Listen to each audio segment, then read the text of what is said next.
تو آپ لوگوں کو تو کوئی مسئلہ نہیں ہے 8 فروری کی تاریخ سے یا الیکشن سے؟ جی بسم اللہ الرحمن الرحیم.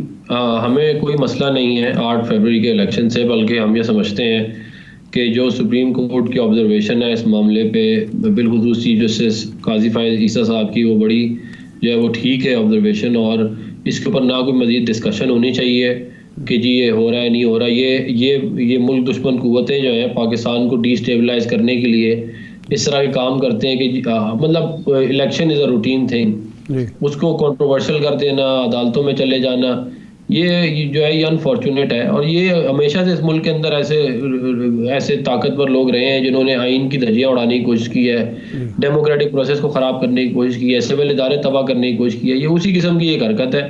ورنہ کوئی بھی جو ہے وہ جس کو پاکستان کی تاریخ کی سمجھ ہے، جس کو معلوم ہے کہ یہ ڈیموکریٹک پروسیس کتنا امپورٹنٹ ہے، وہ کبھی بھی جو ہے وہ اس کو مزید اور ڈیلے کرنے کی بات نہیں کرتے. افنان صاحب، مولانا فضل الرحمان صاحب جو ہیں وہ کسی اور کی بولی بول رہے ہیں، کسی اور کی نمائندگی کر رہے ہیں. وہ مسلسل الیکشن کے بارے میں یہی کہہ رہے ہیں کہ جی جنوری میں تو نہیں ہو سکتے، موسم خراب، فروری میں نہیں ہو سکتے، موسم خراب ہوگا، پنجاب میں تو ہو جائیں گے، کے پی میں تو بالکل نہیں ہو سکتے. نہیں، میں یہ نہیں بالکل بھی سمجھتا کہ مولانا فضل الرحمان جو ہے وہ ان کی اپنی آبزرویشن ضرور ہے اور وہ بہت قابل احترام ہے ہمارے لیے. لیکن جیسا کہ آپ نے ابھی تھوڑی دیر پہلے اپنے انٹرو میں بتایا کہ الیکشن جو ہیں وہ 97 کے اور 2008 کے اور غالباً 1970 والے یہ سارے کے سارے جو ہیں وہ ان دنوں میں ہوئے ہیں مور اور لیس. تو بس جب ماضی میں اس کی مثال موجود ہے اور ریسنٹ ماضی میں بھی موجود ہے، تو پھر اس کے بعد جو ہے یہ کہنا کہ جی وہ میرا خیال ہے اتنا مناسب نہیں ہے. آپ مجھے خود بتائیں نا، ملک کے اندر انویسٹمنٹس کیسے آئیں گی؟ کوئی کیئر ٹیکر سیٹ اپ کے ساتھ کتنی ڈیل کرے گا؟ آپ لانگ ٹرم پلاننگ کیسے کریں گے؟ بڑے پروجیکٹس لگانے کے لیے آپ کو فائنانشیل کلوز کرنے پڑتے ہیں، ملٹی لیٹرل ایجنسیوں سے بات کرنا پڑتا ہے، وہ آپ کیسے کریں گے؟ پھر جیو پالیٹکس جو ہے اس ایریا کی، اس کو وہ بہت تیزی سے تبدیل ہو رہی ہے. تو آپ کے پاس ایک بڑی کمپیٹنٹ ٹیم ہونی چاہیے فارن آفس میں جو اس چیز کو ایڈریس کر سکے. تو یہ ایڈ ہاک بیسس کے اوپر ملک کو چلانے والے معاملات میری سمجھ سے باہر ہیں. میں یہ سمجھتا ہوں کہ بہت جلد از جلد جو ہے وہ الیکشن ہونے چاہیے تاکہ ملک کے اندر اسٹیبلٹی آئے، اور پھر اس کی وجہ سے فائنینشیل اسٹیبلٹی آئے گی، اور تاکہ اس کے بعد آسودگی آ سکے. صحیح ہے. اچھا، مسلم لیگ نون فوکس کر رہی ہے الیکٹیبلز کو، پھر آپ بڑے پیمانے پہ انتخابی اتحاد کر رہے ہیں، جے یو آئی سے کر رہے ہیں، باپ سے کر رہے ہیں، ایم کیو ایم سے کر لیا ہے.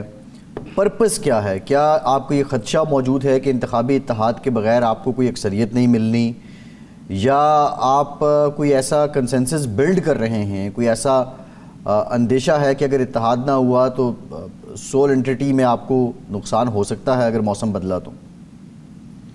دیکھیں، بات یہ ہے کہ جو الیکشن کا رزلٹ ہوگا اس کے بنیاد کے اوپر ہی آگے الائنسز بنائے جائیں گے. ہم اس سے پہلے ضرور بات کر رہے ہیں، بہت سارے الائنس ہم نے بلڈ بھی کیے، لیکن جن لوگوں کو پاکستان کے عوام ووٹ دے کے بھیجیں گے نیشنل اسمبلی میں اور پروونشل اسمبلیز میں، ان کے ساتھ جو ہے وہ ظاہر ہے کوئی نہ کوئی معاملہ ہمیں کرنا پڑے گا. ایک بات. دوسری بات یہ ہے کہ 2013 میں ہمارے پاس سمپل میجورٹی ہم نے اچیو کر لی تھی، مگر اس کے باوجود ہم نے اتحادیوں کو ساتھ حکومت میں ملایا تھا، کیونکہ ایک مستحکم حکومت کے لیے ضروری نہیں ہے کہ آپ 134 جو ہے وہ 134 266 میں سے اگر آپ پورا کر لیں تو وہ جو ہے وہ آپ اکیلی حکومت کریں. اس سے زیادہ امپورٹنٹ یہ ہے کہ آپ کی حکومت جو ہے اس کے اندر کولیشن پارٹنرز ہونے چاہیے، تاکہ آپ کو جو ہے وہ ان کی سپورٹ حاصل ہو لیجسلیشن کے اندر، پالیسی میکنگ کے اندر.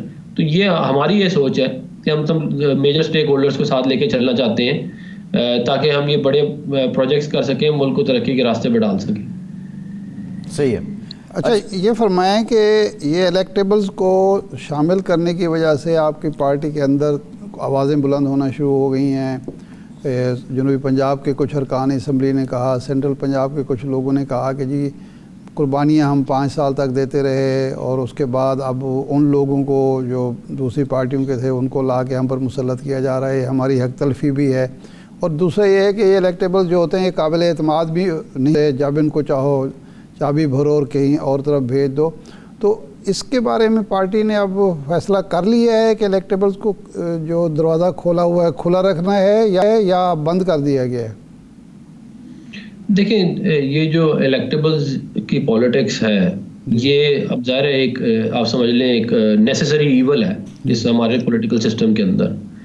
اگر ہم 90s کے اندر جائیں تو یہ بہت جو ہے زیادہ تھا معاملہ, آپ کو یاد ہوگا بہت زیادہ. یہ پھر اس کے بعد ہارس ٹریڈنگ کے اوپر جو ہے وہ لیجسلیشن ہوئی, اور یہ جو لو فلور کراس کرتے ہیں اس کے اوپر لیجسلیشن ہوئی, جس کی وجہ سے کم ہوا اور پارٹیز مضبوط ہوئی. لیکن ظاہر یہ ایک ریالٹی ہے, بالخصوص بلوچستان کے اندر یہ ایک بہت بڑی ریالٹی ہے. تو یہ وقت کے ساتھ ساتھ ہی ٹھیک ہوگی, کیونکہ ظاہر ہے اگر لوگ ووٹ دے کے بھیجیں گے اپنے نمائندوں کو تو ہم یہ تو نہیں کہہ سکتے کہ جی ہم اس کو لیتے ہیں ہم اس کو نہیں لیتے. کچھ جگہوں پہ ہم نے بالکل جو ہے وہ لیا ہے الیکٹیبلز کو, لیکن وہ مور اور لیس جو ہے اس کا فوکس جو ہے وہ بلوچستان ہی رہا ہے. باقی جگہوں پہ تو ہمارے اپنے کینڈیڈیٹ پنجاب میں ایک ایک سیٹ پہ 3 4 ہیں, ہمیں لینے کی ضرورت ہی نہیں ہے, اور مور اور لیس یہی حال جو ہے پختونخوا کا بھی ہے. صحیح ہے. اچھا, ایم کیو ایم کے ساتھ آپ کا اتحاد ہوا, کل امین الحق صاحب ہمارے پروگرام میں تھے, انہوں نے کہا کہ ہمیں مسلم لیگ نون نے آئینی ترمیم کے لیے یقین دہانی کروائی ہے. کیا یہ یقین دہانی 18ویں ترمیم میں مزید امینڈمنٹ یا اس کو رول بیک کرنے کے لیے ہے؟ نہیں دیکھیں, جو ڈیولوشن ہو چکی ہے میرا خیال ہے وہ تو کوئی بھی پولیٹیکل پارٹی نہیں چاہتی کہ وہ واپس ہو, اور جو این ایف سی ایوارڈ ہے وہ بھی ظاہر ہے جو ہے وہ پروونسز کو اس نے اسٹرینتھن کیا ہے, تو اس کے اوپر ظاہر ہے بات تو ہو سکتی ہے, مگر وہ این ایف سی کے پلیٹ فارم پہ ہی ہو سکتی ہے. تو ہم جو ہے وہ 18ویں ترمیم کو رول بیک کرنے کا ہمارا کوئی پلان نہیں ہے, ہم نے واضح طور پہ والی بات بتائی ہے. یہ ضرور ہے کہ لوکل باڈیز کا ٹینیور جو ہے وہ آپ کو پتہ ہے کہ حکومت آتی ہے وہ آگے سب کو فائر کر دیتی ہے, حالانکہ وہ الیکٹڈ ریپرزنٹیٹیوز ہیں, وہ پھر ان کو فائنینشیل جو ہے وہ ان کو جو وفاق نے صوبوں کو ٹرانسفر کر دی, ڈیوالو کر دی, وہ مزید ڈیوالو ہونی تھی لوکل باڈیز کے لیول پہ, وہ ڈیولوشن آج تک نہیں ہوئی. پھر جو ہے وہ عوامی نمائندوں کے پاس یہ جو لوکل باڈیز کے ہیں ان کے اے سی ڈی سی کی پاورز جو ہے وہ زیادہ تر جو ہے وہ اے سی ڈی سی کے پاس ہوتی ہیں. ایون کسی آپ نے پیون کو اپوائنٹ کرنا ہے وہ بھی آپ اے سی ڈی سی کے پاس ہی جاتے ہیں. تو بہت ساری ایسی پاورز ہیں جو میں سمجھتا ہوں کہ وہ ان کے پاس ہونی چاہیے. تو اس طرح کے معاملات جو ہے اس کے اوپر ضرور وہ بھی ہم اگر کچھ کریں گے تو وہ ہم تمام اسٹیک ہولڈرز کو آن بورڈ کریں گے, اس کے اندر ہم پیپل پارٹی کو بھی آن بورڈ کریں گے. یہ نہیں ہوگا کہ ہم اپنی ایک جو ہے وہ بنا لیں اسٹریٹجی اور اس پہ چل پڑے. ہم پہلے ماضی میں بھی ہم نے اسٹیک ہولڈرز کو آن بورڈ کیا ہے میجر پالیسی میجر انویسٹمنٹس کے اوپر, اور آگے مستقبل میں بھی ہم یہی کریں گے. اچھا, ایک سیاسی جماعتوں پر عام طور پر اعتراض یہ کیا جاتا ہے کہ ان کے ہاں آزادی رائے نہیں, اختلافی آواز کو برداشت نہیں کیا جاتا. ابھی حال ہی میں ہم نے دیکھا کہ شاہد خاقان عباسی صاحب کنارہ کش ہو گئے, مفتاح اسماعیل صاحب کنارہ کش ہو گئے بعض لوگوں سے مایوس ہو کر. اب تازہ واقعات دانیال عزیز کا ہے, انہوں نے حسن اقبال صاحب کے حوالے سے 1-2 بیانات دیے, اور وہ بیسیکلی ان کا کنسرن مہنگائی تھا, لیکن ان کو شوکاز نوٹس جاری کر دیا گیا. وہ یہ کہتے ہیں کہ جی بھائی بجائے اس کے کہ حسن اقبال صاحب سے پوچھا جاتا یا پارٹی خود احتسابی کرتی کہ جی مہنگائی کیوں بڑھی ہماری, کس پالیسی کی وجہ سے, کیا ہم نے نہیں کیا جس کی وجہ سے مہنگائی بڑھ گئی, ان کو شوکاز نوٹس جاری کر دیا گیا ہے. تو یہ کوئی مناسب بات ہے کسی سیاسی جماعت کے لیے؟ دیکھیں, جو پارٹی کا جو ادارہ انٹرنل میکینزم ہے اس کے تحت جو ہے وہ شوکاز نوٹس ایشو کیا گیا ہے, اور اس کے اندر انہوں نے جواب دینے کا ظاہر ہے ان کے پاس رائٹ موجود ہے دانیال عزیز صاحب کا.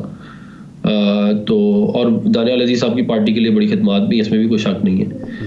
تو وہ جو ہے اس سے وہ اپنا جواب دے دیں گے. مجھے امید ہے کہ یہ معاملہ امیکیبلی ریزالو ہو جائے گا اور یہ مزید جو ہے وہ بڑھے گا نہیں. جو کنسرن ہیں دانیال عزیز کے, ان کو بھی ایڈریس کیا جائے گا یا صرف ان سے جواب طلبی جو جواب دے دیں گے وہ اس پہ شوکاز نوٹس ختم ہو جائے گا؟ وہ تو کہہ رہے ہیں کہ یہ جائزہ لینے کی ضرورت ہے کہ ہم مہنگائی کا ذمہ دار عوام ہمیں کیوں سمجھ رہے ہیں, ہماری کون سی پالیسی تھی یا کن لوگوں کی غلطی تھی جس کی وجہ سے ہمارا نیریٹو ہی تباہ ہو گیا ووٹ کو عزت دو کا.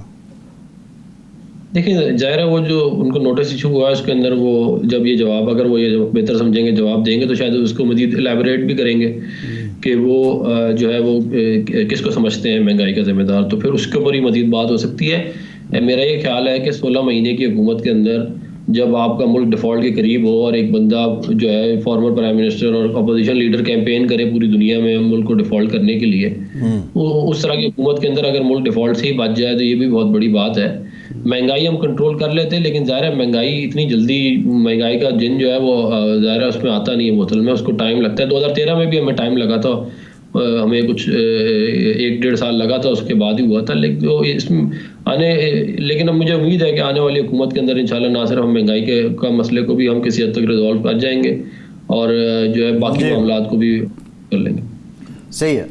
اچھا ڈاکٹر صاحب یہ بھی بتائیے گا کہ پیپلز پارٹی کہتی ہے کہ آپ بالکل ناکامی کی ایک مثال ہیں, اور بنیادی پرپز آپ کا یہی ہے جو آپ سارے الائنس کر رہے ہیں, اتحاد بنا رہے ہیں, کہ آپ 18ویں ترمیم کو رول بیک کرنا چاہتے ہیں.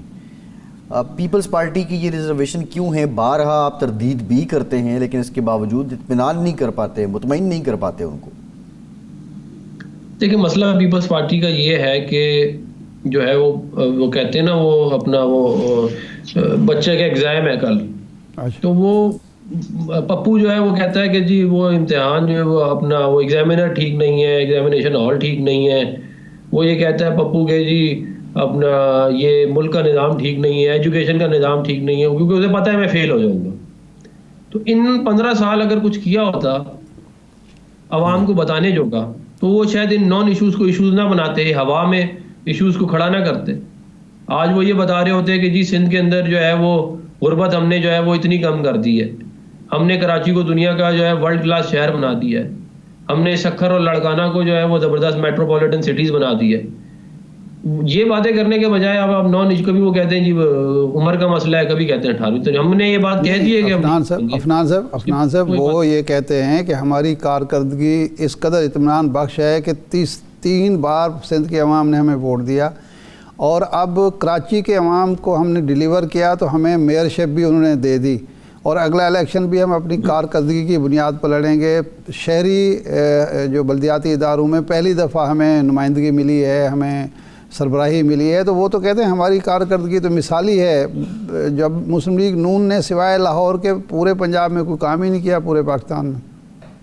دیکھیں بات یہ ہے کہ یہ کسی بھی آپ بندے کو آپ لے لیں, کسی تھرڈ پارٹی بندے کو, اور آپ لاہور چھوڑ دیں, آپ جب سندھ سے انٹر ہوتے ہیں آپ رحیم یار خان سے شروع کریں, اور آپ ملتان کو دیکھیں, آپ جو ہے وہ فیصل آباد کو دیکھیں, آپ سیالکوٹ کو دیکھیں, لاہور کو دیکھیں, راول پنڈی کو دیکھیں, اٹک تک آپ چلے جائیں, آپ کو خوشحالی نظر آئے گی.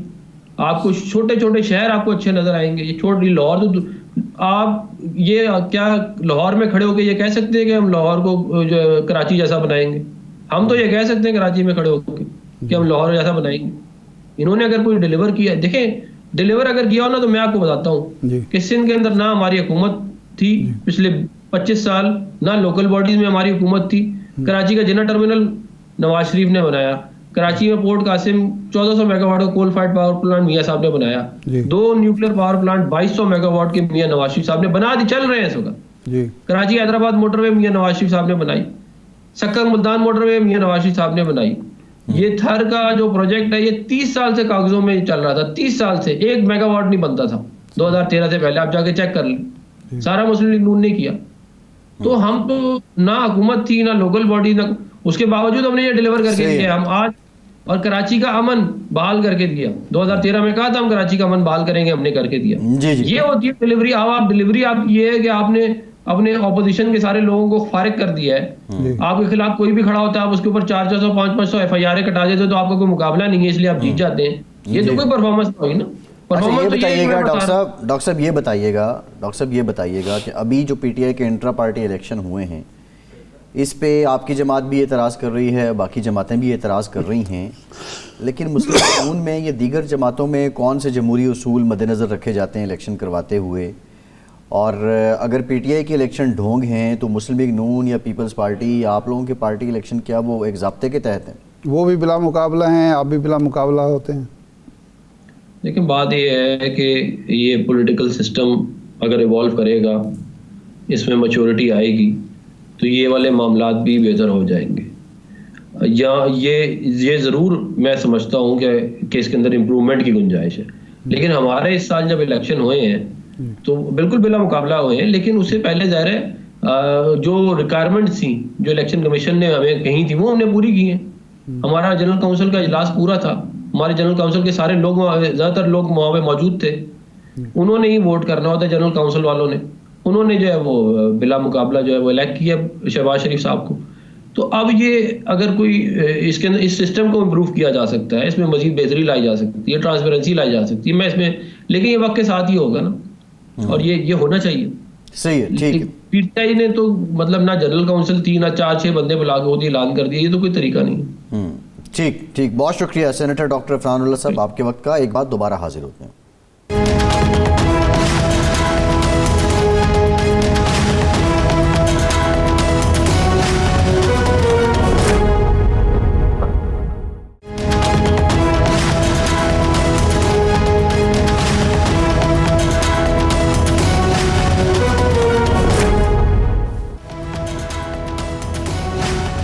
بریک کے بعد ایک بار پھر سے آپ کو خوش آمدید کہیں گے. ارشاد صاحب, پاکستان میں سیاست میں 2 باتیں بڑی عام ہیں, ایک ان پرنسپل اور ایک ان ریئل. ویسے تو دنیا بھر میں سیاست میں, صحافت میں ان پرنسپل ہی کو ترجیح دی جاتی ہے, لیکن انفارچونیٹلی ان پرنسپل اور ان ریئل یہاں پہ دونوں آپس میں ایک تصادم ہی رہا ہے. اب جو آج درخواست دی گئی ہے پی ٹی آئی کے ممبر ہیں راجہ طاہر نواز صاحب, ان پرنسپل وہ ممبر ہونے کے ناطے جا رہے ہیں اور وہ درخواست دے رہے ہیں الیکشن کمیشن میں, اور وہ اعتراض اٹھا رہے ہیں انتخاب پہ. ان ریئل یہ ہے کہ اب یہ جو گروپ ہے اکبر ایس بابر صاحب کا, اس کو جماعت آن ہی نہیں کرتی. تو یہ سارا جو انٹرا پارٹی الیکشن ہوئے ہیں, اگر یہ تقاضے پورے بھی نہیں کر رہے تو کیا یہ دوبارہ ہوں گے تو وہ کتنے کریڈیبل ہوں گے؟ اور جو جواز دیا جا رہا ہے کہ دیگر جماعتوں میں الیکشن وہ کس اصول قاعدے کے تحت ہوتے ہیں, یہ کتنا مستند ہے؟ بات یہ ہے کہ یہ تو خیر کسی پارٹی کو کہ کسی غلط کام کو اس لیے جواز نہیں ملتا کہ دوسری پارٹی میں بھی غلط ہوتا ہے, یہ کوئی جواز نہیں ہے کہ جناب مسلم لیگ میں چونکہ یہ کام نہیں ہوتا تو ہم کیوں کریں. آپ آئین کے مطابق, قانون کے مطابق, انتخابی قوانین کے مطابق, الیکشن کمیشن کی ریکوائرمنٹ کے مطابق الیکشن کرانے کے پابند ہیں, اور یہ سب جماعتوں کے لیے ہے. جی. ہمارے ہاں ایک بڑی افسوسناک بات ہے کہ ہمارے ہاں ہر غلطی کا کوئی نہ کوئی جواز پیش کیا جاتا ہے, بجائے غلطی کو سدھارنے کے, غلطی کو دوبارہ نہ کرنے کے, اعادہ نہ کرنے کے ہم جواز ڈھونڈتے ہیں. آپ نے کرپشن کیا ہے, جی فلاں بھی تو کرتا ہے. بھئی اس کا مطلب یہ ہے اگر وہ کرتا ہے تو آپ کو سرٹیفکیٹ مل گیا ہے, سند مل گئی ہے کہ یہ آپ کرپشن کر سکتے ہیں. قانون یعنی 2 غلطیاں جو ہیں وہ کسی ایک کام کے جواز نہیں بنتی, کسی صورت میں نہیں ہو سکتی. تو یہ تو منطق ہی غلط ہے.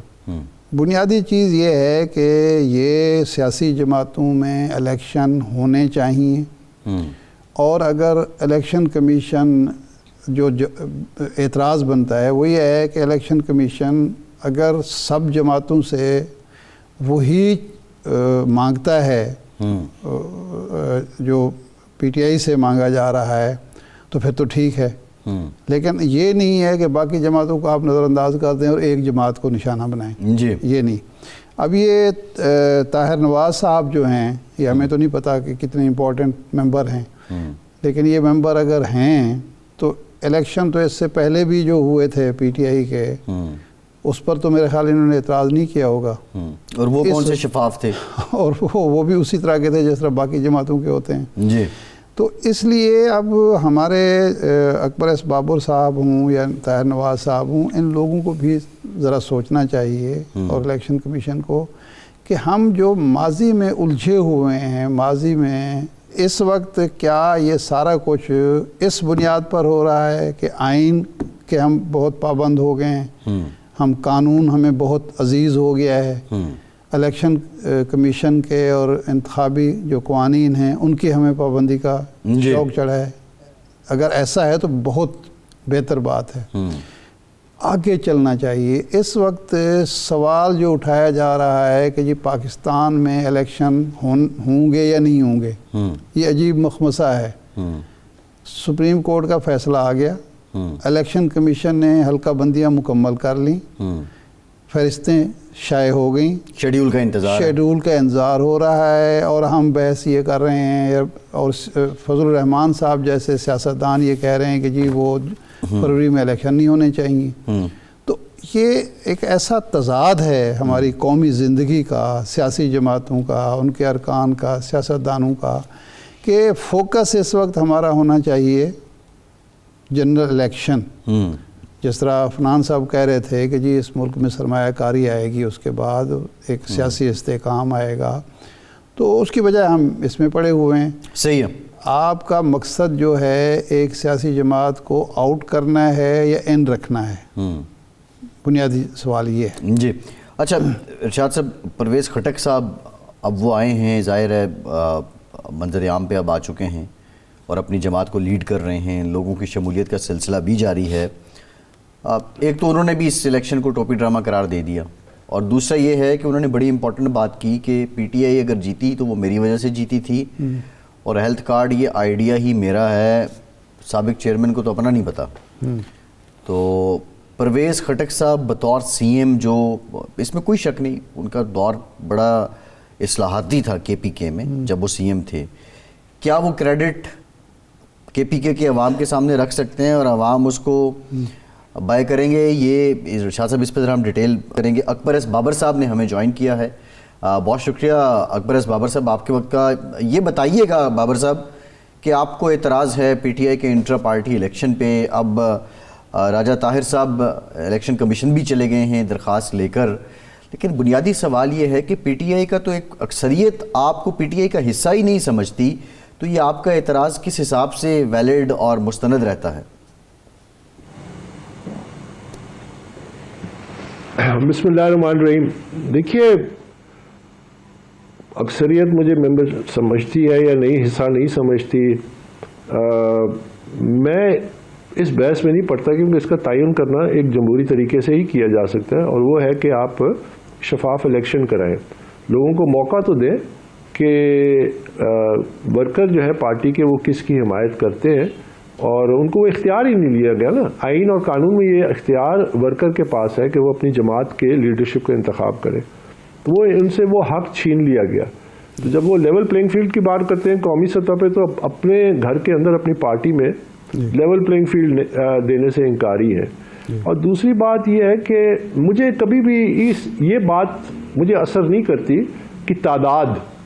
دیکھیے، ایک وقت تھا جب پاکستان تحریک انصاف کے جو فاؤنڈنگ چیئرمین تھے، کیونکہ ابھی تو کوئی چیئرمین ہے نہیں، جو فاؤنڈنگ چیئرمین تھے عمران خان، وہ میری گاڑی میں بیٹھ کے جب میں روزانہ دفتر جاتے تھے تو وہ مجھے کہتے تھے کہ اکبر میری پوری پارٹی تیری گاڑی میں آ جائے گی. اور دفتر میں بیٹھ کے اکثر کہتے تھے کہ جس دفتر میں ہم بیٹھے ہیں، جس کمرے میں، یہ 66 بازار روڈ ہوتا تھا کورڈ بازار کے ساتھ اسلام آباد میں، تو وہ کہتے تھے کہ میری پوری پارٹی اب اس کمرے میں آ جائے گی. تو ہم ہنستے تھے. تو لیکن اس وقت بھی ہم نے ان کا ساتھ نہیں چھوڑا، کیونکہ ہمیں مقصد عزیز تھا. لیکن اس پہ بھرپور ہمارا ایک وہ کنوکشن تھی کہ ایک وقت آئے گا کہ لوگ آئیں گے اور سپورٹ ملے گی. ہمارا جو بٹریل ہوا وہ یہ ہوا کہ 2011 میں جب لوگ آئے اور وہ اقتدار سامنے نظر آیا، وہاں پہ دو راستے تھے. ایک راستہ تھا اقتدار کا، روایتی سیاست کا، اور ایک راستہ تھا چینج اور تبدیلی کا.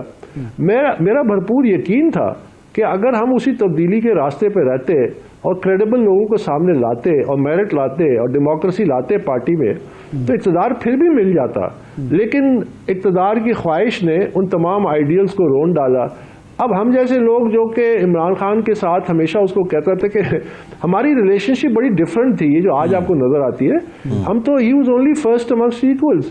مطلب ایک دفعہ مجھے یاد ہے کہ انہوں نے کہا کہ ایک پنجاب کے روایتی سیاستدان ہے، بڑا نام ہے لیکن میں نام نہیں لیتا، وہ کہ جی میں اس کو پارٹی میں لا کے صدر پی ٹی آئی پنجاب لگانا چاہتا ہوں. تو میں نے کہا G over my dad body, یہ ہو ہی نہیں سکتا.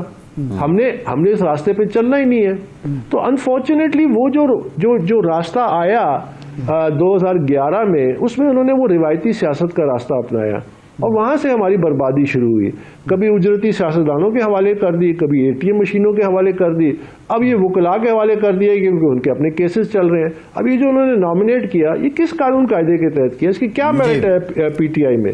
کیا میرٹ ہے مجھے بتائیں، سوائے اس کے کہ نامنیٹ کیا. اور جو یہ کبھی دنیا میں جمہوریت میں ہوا ہے کہ ایک عہدہ جو چھوڑ رہا ہے وہ دوسرے کو نامنیٹ کر رہا ہے؟ یہ تو بادشاہت میں ہوتا ہے. تو وہ کہتے ہیں مورثی سیاست بھی. تو میں نے کہا یہ بادشاہت ہے، آپ پارٹی کے ورکر پہ کیوں نہیں اعتماد کرتے؟ اکبر صاحب آپ نے یہ کہا جی میں بلے کا نشان بچانا چاہتا ہوں کہ یہ نشان آپ نے دلوایا، اس سے پہلے چراغ تھا آپ کا نشان. اور اس نشان کو بچانے کے لیے آپ نکلیں. اب الیکشن کمیشن نے 20 دن کا ٹائم دیا تھا, 7 دن میں رپورٹ جمع کروانی تھی الیکشن کے بعد, ایک درخواست آج دے دی گئی ہے. اب یہ معاملہ اگر طول پکڑتا ہے اور وہ 20 دن کا ٹائم بھی نکل جاتا ہے اور الیکشن متنازع ہے تو بلے کا نشان کیا بچ جائے گا؟ دیکھیے یہ بڑا اچھا سوال ہے آپ کا, اور یہ شاید لوگوں کو سمجھانے کی ضرورت ہے. میں نے یہ میڈیا کے سامنے کہا کہ ہم بیسیکلی بلے کو بچانے کے لیے اور ظاہر ہے اس پارٹی کو ادارہ بنانے کے لیے یہ سب کچھ کر رہے ہیں. وہ ایسے کہ ظاہراً تو ہم نے یہ لکھا ہے کہ جب تک پارٹی شفاف الیکشن نہیں کراتی تو بلے کا نشان ابیس میں رکھا جائے. اگر آپ الیکشن کمیشن کا آرڈر جو نومبر 23 کا پڑھیے, اس میں لکھا تھا کہ ہم آپ کو آخری موقع دے رہے ہیں, آپ شفاف الیکشن کریں ورنہ بلہ آپ سے لے لیا جائے گا. اب اگر یہ شفاف الیکشن کراتے تو ہم کبھی بھی الیکشن کمیشن میں نہیں جاتے اور بلہ بھی ان کا محفوظ رہتا ایز اے پارٹی جو سمبل ہے, الیکٹرل اس کا سمبل ہے. اور بائی دا وے یہ سمبل لینے میں میری بڑی کاوشیں تھیں, کیونکہ یہ میں نے عمران کو ہم سب نے میں نے اس میں بڑا یہ کنونس کیا کہ 1997 کے جو الیکشن میں چراغ ہمارا سمبل تھا, تو 2002 میں اگست 2002 میں پی ٹی آئی کی طرف سے درخواست لے کے گیا تھا اسی دفتر میں, اور میں نے کہا تھا ہمیں بلے کا نشان دیا جائے, جو بعد میں دیا گیا. تو آج میں بچانے کے لیے اس طرح گیا ہوں کہ اگر آپ الیکشن کمیشن کا وہ آرڈر پڑھیں اور یہ جو انہوں نے بھونڈا جعلی فیک اور فراڈ الیکشن کا, جس کو الیکشن کہنا ہی اس کی تصدیق ہے, تو مور دین لائکلی کہ یہ بلہ ان سے لے لیا جاتا. ہم نے درمیان میں آ کے یہ کہا کہ دیکھیے ایک اور موقع دیں, اس الیکشن کو ریجیکٹ کریں, ایک نئے الیکشن کی حکم جاری کریں, لیکن فرق یہ کہ آپ انڈیپینڈنٹ مانیٹرز اپوائنٹ کریں جو اس الیکشن کو مانیٹر کریں, اور دوسرا یہ کہ جب تک یہ انڈیپینڈنٹ الیکشن نہیں ہوتے جب تک بلے کو ابینس کر دیں, تاکہ یہ پی ٹی آئی کے ہاتھ سے مکمل طور پہ نہ جائے اور کسی اور کی جماعت. اور آخری جو پوائنٹ ہے کہ تمام سیاسی جماعتوں کو ویگرسلی اس قانون کے تحت ان کو اسکروٹنائز کریں کہ کسی جماعت سے بھی یہ جو انٹرا پارٹی, کیونکہ یہ میں نے لکھا ہے, میں نے کہا یہ جو ایک چلتا آ رہا ہے ایک فراڈ اس سوسائٹی کے ساتھ انٹرا پارٹی الیکشن کا, یہ اب ختم ہو جانا چاہیے. جب تک آپ یہ ختم نہیں کریں گے آپ کی جمہوریت کی بنیادیں نہیں ڈلیں گی. جب بنیادیں نہیں ڈلیں گی, برطانیہ میں آپ دیکھیے نا کہ ایک انڈین نژاد کیسے پرائم منسٹر بن گیا, اپنی جماعت سے اٹھا میرٹ میں. ایک پاکستانی نژاد خاندان کا بندہ میئر آف لنڈن کیسے بن گیا, یہ بنیاد. ورنہ آپ یہ الیکشن کا ماحول بنے گا, لمبی لمبی تقریریں ہوں گی, بڑے بڑے وعدے ہوں گے, اور پھر اس کے بعد لوگ مایوس ہو جائیں گے کہ جی ہمارے ساتھ پھر دھوکہ ہو گیا, اور یہ ریپیٹ ہوتا جائے گا. اکبر صاحب گزارش ہے آپ کا جو یہ موقف ہے نا کہ ساری سیاسی جماعتوں میں الیکشن ہونے چاہیے, شفاف الیکشن ہونے چاہیے, کریڈیبل. میں ذاتی طور پر متفق ہوں اور ہمیشہ اس بات کا مبلغ رہا ہوں, داعی رہا ہوں کہ جی سیاسی جماعتوں میں جب تک جمہوریت نہیں آئے گی ملک میں بھی جمہوریت نہ مضبوط ہو سکتی ہے نہ پروان چڑھ سکتی ہے. یہ بات آپ کی درست ہے. حامد خان صاحب نے آج یہ کہا کہ جناب ہمارے بھی ایسے ہی الیکشن ہوئے ہیں جس طرح باقی سیاسی جماعتوں میں ہوتے ہیں, اور آپ کا بھی آلموسٹ یہی موقف ہے کہ سب جماعتوں میں ایسا ہوتا ہے. لیکن میرا جو پوائنٹ ہے وہ یہ ہے کہ اس وقت 20 دنوں میں اگر سارے لوگ جو کوئی جیلوں کے اندر ہے اور کوئی جو ہے وہ باہر چھپا ہوا ہے, یہ سارے لوگ ایک جگہ اکٹھے ہوتے ہیں اور ساری گرفتاریاں ہو جاتی, تو اس کے بعد شفاف الیکشن ہو جاتے پارٹی کے. دیکھیے سب سے پہلے جو پہلا پارٹ تھا کہ وہ کہتے ہیں کہ جی ہم نے ہمارے وہی الیکشن ہیں جیسے کہ باقی جماعتوں میں. مجھے بڑا افسوس ہوا, دکھ ہوا یہ سن کے کہ انہوں نے ایسا بیان دیا ہے جس طرح آپ کہہ رہے ہیں, کیونکہ جو دیکھیے ہمارے لیے پولیٹیکلی اسپیکنگ پیپلز پارٹی اور مسلم لیگ نون رول ماڈل نہیں تھے. تو کیا آپ یہ کہنا چاہ رہے ہیں کہ آج ہم وہ ہمارے رول ماڈل ہے, ہم ان کے نقش قدم پہ چل پڑے؟ تو پھر پی ٹی آئی بنائی کیوں تھی؟ پی ٹی آئی بنانے کی ضرورت کیا تھی؟ آپ ان میں سے کسی ایک روایتی سیاسی جماعت کا حصہ بن جاتے, اب وہی طریقے اپناتے. دیکھیں نا, یہ تو basically it hits the core of why P T I was formed and came into existence, کہ ہم نے وہ کام نہیں کرنا, ہم نے ایک نئی سیاست کی بنیاد رکھنی ہے, ہم نے اس پارٹی کو ادارہ بنانا ہے, ایک جمہوری ٹرانسپیرنٹ اکاؤنٹیبل. یہ ہمارے بنیادی آئین میں لکھا ہے, جس کے ڈرافٹ کرنے کی کمیٹی میں میں بھی تھا اور بھی کچھ لوگ تھے, تھوڑے سے لوگ تھے. تو ہم نے اس کو ٹرانسگریس کیا. میں نے کہا نا 2011 میں ایک وقت آیا, ایک روایتی سیاست کا راستہ تھا اور ایک وہ سیاست تھی جس پہ ہم نے پارٹی میں ساتھ ہوئے اور اس مرحلے بڑے مشکل حالات سے گزرے 16-17 سال. وہاں پہ پاور پالیٹکس نے پریویل کیا اور عمران خان نے وہ راستہ اپنایا جو پٹا ہوا راستہ تھا. کبھی اجرتی سیاستدانوں کا سہارا لیا, کبھی امیر لوگوں کا ATM مشینوں کا سہارا لیا, ان کے حوالے کر دی پارٹی. آج ان کو وکیلوں کی ضرورت ہے, پارٹی وکلا کے حوالے کر دی. تو یہ وہ راستہ ہے جس نے پارٹی کو اس نہج تک پہنچایا جو آج ہے. دیکھیے یہ جو بات کرتے ہیں نا, ہم جیسے لوگ جو ہیں, اور میں اکیلا نہیں ہوں, اور آپ دیکھیے کہ آج ہمارے ساتھ ایک خاتون جو PTI کی لیبر ونگ کی صدر بھی تھی, وہ بھی آج انہوں نے درخواست ڈال دی ہے, اور بھی بہت سارے لوگ ہیں جنہوں نے درخواستیں آج ڈالی ہیں. تو ہم لوگ ایک بہت بڑے مقصد کے اصول پہ کھڑے ہیں. سیاست میں آپ اپنے لیے ٹائم لائن نہیں سیٹ کر سکتے اگر آپ کا مقصد بڑا ہے. اگر آپ نیلسن منڈیلا کی مثالیں دیتے ہیں تو وہ 10ویں سال میں جیل میں مر سکتا تھا, 15ویں سال میں مر سکتا تھا, 20ویں سال میں, 27 سال تک وہ خاموشی سے جیل کاٹی, باہر آئے, 4 سال اور لیے ٹرانزیشن ٹو ڈیموکریسی. جب پریزیڈنٹ اور چیئرمین بنا ANC کا, پہلی ٹرم کے بعد اس نے کہا میں دوبارہ نہیں بنوں گا. کیوں؟ اس نے اپنا ووٹ بینک ٹرانسفر کیا اپنی پارٹی پہ. تو یہ بڑی لمبی سٹرگل ہے. اللہ ہمیں زندگی دے, ہمیں صحت دے, یہ ہم کامیاب ہوں گے. وقت کا تعین نہیں کر سکتے کیونکہ اسی میں پاکستان کی بہتری ہے. دوسرا سوال میرا تھا کہ موجودہ حالات میں جو پارٹی پر جو وقت آیا ہوا ہے, کیا یہ سارے لوگ اکٹھے ہو جاتے, محمد اظہر بھی آ جاتا, مراد سعید بھی آ جاتا, تو اس کے بعد الیکشن شفاف ہو جاتا ہے, یا سارے کے سارے جیلوں میں بیٹھے ہوتے؟ نہیں, دیکھیے شفاف الیکشن کے لیے کچھ بنیادی تقاضے ہیں اس کے. مثلا آپ کا ایک پارٹی کا ایک شفاف الیکشن کمیشن ہونا چاہیے, اس کے شفاف رولز اینڈ ریگولیشنز ہونی چاہیے, اس کی شفاف ووٹر لسٹ ہونی چاہیے, اس میں کوالیفیکیشن ڈسکوالیفیکیشن کا پروسیس آئیڈینٹیفائڈ ہونا چاہیے, اس میں ایک level playing field, open playing field workers کو ملنی چاہیے مختلف لیولز پہ. تو اس قسم یہ تو چیزیں تھیں نہیں. اب میں مجبور ہو کے پاکستان تحریک انصاف کا سینٹرل آفس گیا 1 دسمبر کو 4:30-5 بجے کے قریب, اور میرے ساتھ ایک چھوٹا سا وفد بھی تھا PTI کے ممبران کا. PTI کے جو وہاں کرتے دھرتے تھے, ہم نے ان سے صرف یہ درخواست کی کہ ہمیں کاغذات نامزدگی دیں. نہیں, جب ٹائم سوری قطع کلام معاف, جب 3 بجے ان کا جو الیکشن شیڈول جو انہوں نے دیا تھا 3 بجے وقت ہی ختم ہو گیا تھا, تو آپ 4:30 بجے کیا لینے گئے تھے وہاں؟ آپ مجھے کوئی ایک دستاویز دکھا دیں جس میں 3 بجے کا ٹائم لمٹ تھا. یہ ٹائم لمٹ تو اس وقت آیا جب میں جا چکا تھا اور واپس آ چکا تھا اور ایویڈنس آ چکا تھا کہ ان کے پاس کچھ بھی نہیں ہے. یہ 3 بجے کا کوئی ٹائم لائن بتا دیں ان کی ویب سائٹ پہ, کوئی دستاویز میں, کہ جہاں انہوں نے لکھا تھا کہ اچھا چلے میں 3 بجے کی ٹائم لیٹ ہو گیا. لاکھوں ممبروں میں ایک شخص بھی نہیں تھا جس نے کاغذات نامزدگی لیے اور جمع کرائے ہوں. نہیں, آپ مجھے ایک پارٹی کا ممبر بتا دیں. کوئی ضروری نہیں ہے نا. مسلم لیگ میں پورے پاکستان میں مسلم لیگ میں بھی کسی نے کاغذات جمع نہیں کرائے. ان کے 6 امیدوار جو ہیں وہ اسی طرح مقابلہ ہوئے. سر میں آپ کو مثال دے رہا ہوں 2013 کی الیکشن کی PTI کی.